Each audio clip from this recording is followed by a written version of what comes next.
نبی پاک صلی اللہ علیہ وسلم جناب ابوبکر صدیق رضی اللہ تعالیٰ عنہ، جناب عمر فاروق رضی اللہ تعالیٰ عنہ، سعد بن ابی وقاص رضی اللہ تعالیٰ عنہ مسجد حرام میں بیٹھے ہوئے تھے کہ ایک شخص آیا اور اس نے آ کے کہا کہ اے قریش کے لوگوں، تمہارے پاس باہر سے تجارتی سامان کون لے کر کے آئے گا؟ کیونکہ جو باہر سے تمہارے پاس تجارتی سامان لے کر کے آتا ہے، یہاں کے خرید و فروخت کرتا ہے، تو تم اسے لوٹ لیتے ہو۔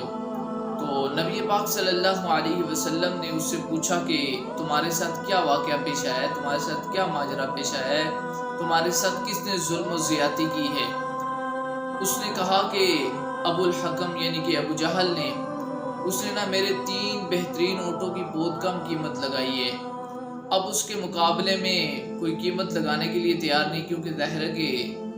ابو جہل وہاں کا سردار تھا، اگر اس کے مقابلے میں کوئی قیمت لگاتا تو ابو جہل اسے سزا دیتا، اس لیے نہ کسی نے بھی جرت نہ کی کہ اس کے مقابلے میں کوئی قیمت لگائے۔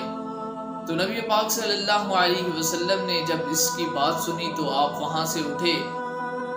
اس شخص سے 3 اونٹ وہ خرید لیے۔ ابو جہل بیٹھا یہ سارا واقعہ ماجرا دیکھ رہا تھا کہ آپ صلی اللہ علیہ وسلم نے اس سے یہ 3 اونٹ خرید لیے۔ پھر آپ علیہ السلام اس کی طرف بڑھے، ابو جہل کی طرف، اور کہا کہ اگر تم نے دوبارہ کسی کے ساتھ یہ حرکت کی نا تو میں تمہارے ساتھ بہت برے طریقے سے پیش آؤں گا۔ تو ابو جہل نا نبی پاک صلی اللہ علیہ وسلم کی اس بات کا کوئی جواب نہ دے سکا، بڑا سہم سا گیا، بڑا بکھلا سا گیا، ڈر سا گیا نا۔ تو اس کے قوم کے لوگ کفار کہنے لگے، اسے آ کے آر دلانے لگے نا کہ تم تو بڑے سہم گئے تھے، بڑے ڈر گئے تھے، بڑے گھبراہٹ کا شکار ہو گئے تھے، کوئی جواب ہی نہیں دے سکے تم، کیا تمہارا دل بھی نبی پاک صلی اللہ علیہ وسلم کی دعوت کی طرف، کیا تم بھی مسلمان ہونے والے ہو؟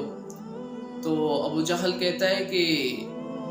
میں آپ کی بات کا جواب نہیں دے سکا کہ آپ صلی اللہ علیہ وسلم کے ساتھ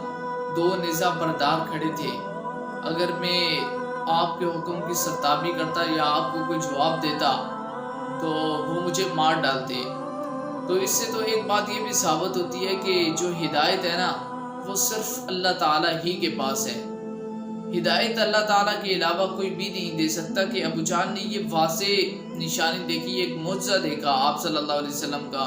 کہ آپ صلی اللہ علیہ وسلم کے ساتھ 2 نظام بردار یعنی کہ فرشتے کھڑے ہیں، اس کے باوجود بھی ابو جہل ایمان لے کر کے نہیں آیا۔ اور دوسری بات یہ معلوم ہوتی ہے کہ یہاں پر نبی پاک صلی اللہ علیہ وسلم اور آپ کے صحابہ اس وقت اتنے سٹرونگ نہیں تھے، اس وقت آپ کی طاقت اتنی زیادہ مضبوط نہیں تھی، لیکن اس کے باوجود بھی آپ صلی اللہ علیہ وسلم مظلوموں کی مدد کیا کرتے تھے۔ اب اس نے آ کے صدائیں لگائیں، کیونکہ اس ٹائم تو کفار مضبوط تھے، انہوں نے نبی پاک صلی اللہ علیہ وسلم کے صحابہ کو طرح طرح کی تکالیف دیں، طرح طرح کے مصائب سے دوچار کیا۔ سیدنا بلال رضی اللہ تعالی عنہ کو انہوں نے تپتے ہوئے انگاروں پر، تپتے ہوئے ریت پر لٹایا، اس کے باوجود اور بھی بہت سے صحابہ کو انہوں نے بہت زیادہ تکالیف دی۔ تو اس کے باوجود بھی نبی پاک صلی اللہ علیہ وسلم نے ایک مظلوم کی مدد کی، اور یہاں پر نبی پاک صلی اللہ علیہ وسلم کا جو رعب تھا کفار پر، جو دبدبہ تھا، جو ہیبت سی تھی نبی پاک صلی اللہ علیہ وسلم کی کفار پر، وہ واضح ہوتی ہے کہ کیسے کفار نبی پاک صلی اللہ علیہ وسلم کے رعب سے ڈر جاتے تھے، سہم جاتے تھے، بخلا سے جاتے تھے۔ آپ صلی اللہ علیہ وسلم کے سامنے ان کا جو سردار ہے ابو جہل، اس نے بھی کوئی جواب نہیں دیا۔ تو یہ بات بھی ہمیں یہاں سے معلوم ہوتی ہے۔